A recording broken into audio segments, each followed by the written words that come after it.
নবী সাল্লাল্লাহু আলাইহি ওয়াসাল্লামের হাদিস শুনেন। আল্লাহর নবী বলেন, মান জানা ওয়া শারিবাল খামরা নাযা আল্লাহু মিনহুল ঈমান কামা ইয়াখলাউল ইনসানু আল কামিসা মিন রাসিহি।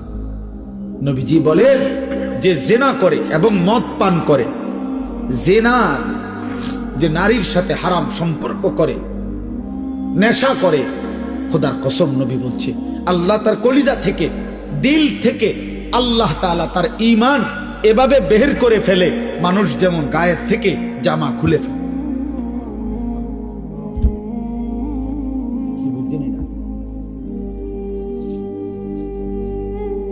বিশুদ্ধ হাদিস। আমি ব্যক্তিগতভাবে ফালতু কথা বলি না। আল্লাহর নবী বলছেন আল্লাহ তার ঈমান এভাবে খুলে ফেলে। এই নেশা করে, মদের আড্ডা, জুয়ার আড্ডা, নেশার আড্ডা, জেনার আড্ডা, এই তিন জিনিস এক ক্ষতি আনে, তিন দাগ। নারী, মদ, গান বাদ্য।